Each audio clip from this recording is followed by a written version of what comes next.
Today we start a very exciting piece, and that is making the 55 square frames that are going to complete the framing exercise on the model. To minimize the stress of this build, I suggest that you read the instructions quite a few times. I think I'm on my 7th or 8th time, so that you truly get to understand everything that Greg and David are trying to explain to us.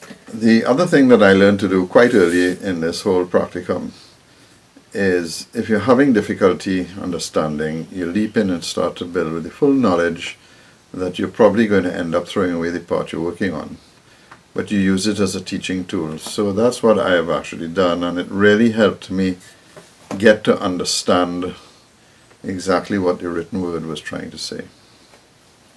Quite early in the build, the first thing I noticed was that all of these lines that establish the stations were faded, and so I need to take the model off the board and re-establish all the lines that will help align the frames. I can't remember who had suggested it, but again, we need a new square board, one that will pass over the deadwood keel, and so we made this one up. It's again made out of plywood scrap and allows that when we fit the frame onto the model, that we can get a square fit. The stations are marked on the plan, on the Mylar plan, 13, 11, 9, 7, and so forth. And these give you a guide to help determine where each of the various frames fit. In addition, we've plotted right through from 14 all the way down to station 5 on the aft end of the ship to help line up the square frames. On either side of the stations you will find there are two frames. One is forward of the station and the other one is aft of the station, and you will see from these photographs that they are made up differently. The lower part of the aft frame is called the floor lines, and you'll see that it's made up slightly differently. It's also shown here. And the forward frame uses what is called a cross chock, which again, this will give you an idea of what it looks like. Both the floor and the cross chock are made up of 10-inch timber. The second footlock, which is this one here, is made up of 9.5-inch on the forward cant frame, and the top timbers are made up of 9-inch. In the case of the aft frame 14, the cross chock is made up of 10-inch. The first footlock is also made up of 10-inch, and the top timber is made up of 9.5-inch timber. In the framing plan, you'll see that the frame number 14 comes right down to the rabbet. However, it sits and follows the beading line all the way down until you get to station 11. Once you establish the beading line here, you will continue to cut with a chisel until you get a firm fit. And it needs to fit flush against the keel deadwood.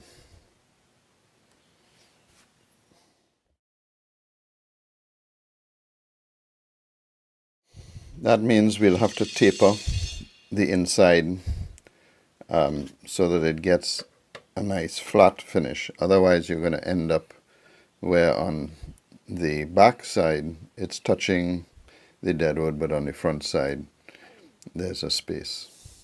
And the same thing will happen on the inside. We have to make sure there's a clean, even line coming all the way down, and this can be taken off the Mylar plan.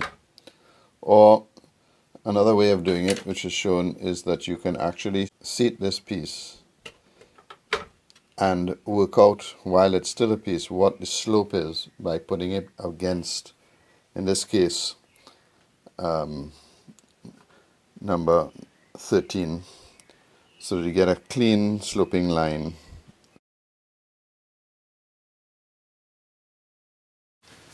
The first thing we need to do is locate bulk timber that is 9-inch, 9.5 and 10-inch.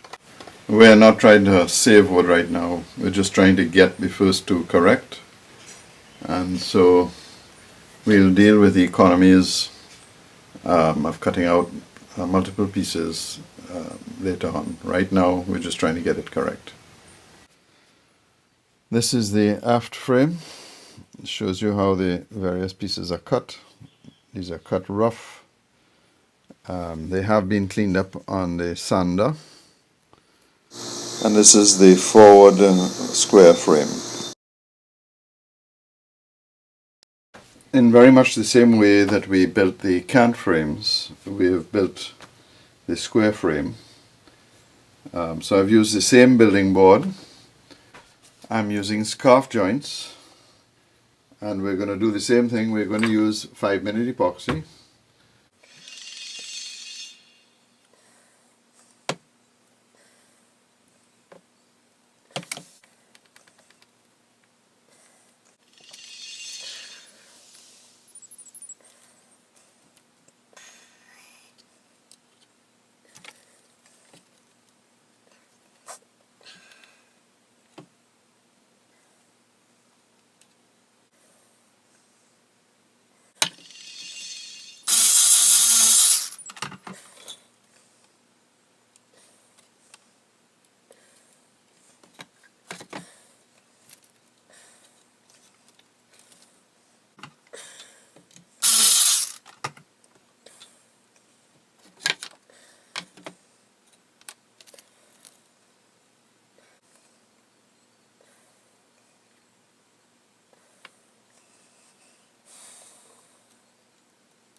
And we'll leave that to dry and see how it comes out in a few minutes.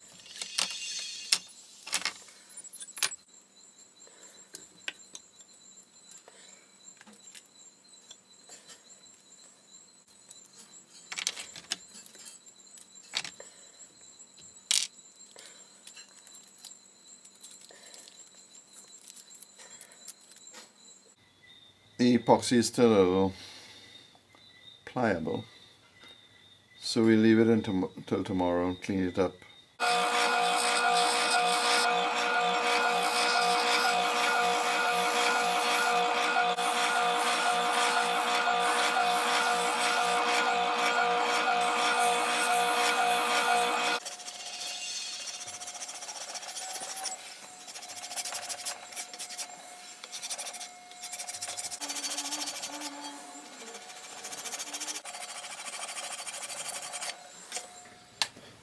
And now we'll take out the aft square frame.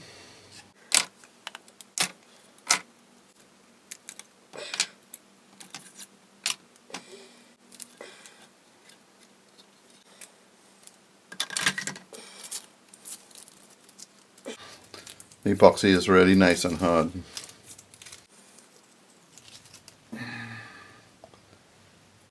And there we go. And to support the frame at the top, it's called the cross spall, and there's a center line marked on the top of it. That double line is station 14, which I've put on the board to help with the alignment of the frame. And for those of you who are confused as I was, the aft goes in first, then the number 14 station, and then the forward would go in next. I found the best way to take down the heel was to do it on the benchtop sander.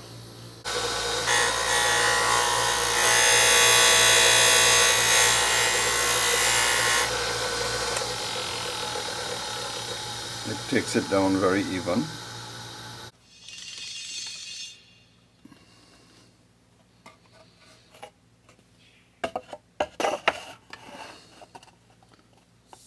This will give you a good idea that we've lined it up correctly. The center line on the vertical card and the center line on the crossbar. As you can see, the frame is not lining up. On the inside it's way too low. Then as you go on the outside, you have the same thing. So clearly we have an error. So when you're in trouble, you go to the expert. I went to Greg, sent him a little video on the problem, and he came back and said what we really need to do is to build it a little fatter here, so that when we take down the outside edge to follow how this has been shaped, you won't have such a thin piece here. Ironically, this is my trial piece and I've actually got it to fit almost perfectly, but unfortunately for me this is the forward square frame and not the aft, so I will rebuild it. Also, I found that I hadn't taken these sides down very much, so I've since taken them down to what I think the correct taper is, and it's not as bad on the inside. It's really just the outside. Also, if you look at the frame, they actually give you, they're taking quite a bit off of the outside of the aft frame, so it's not as bad as it first seemed. We've put the frame on the new print, and we're just going to modify the inner.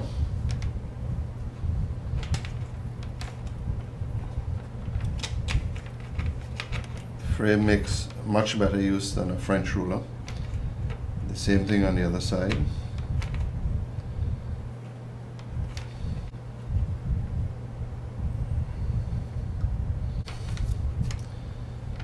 And that's much better. We can see the inside line here and the outside line, and I feel much more comfortable with that.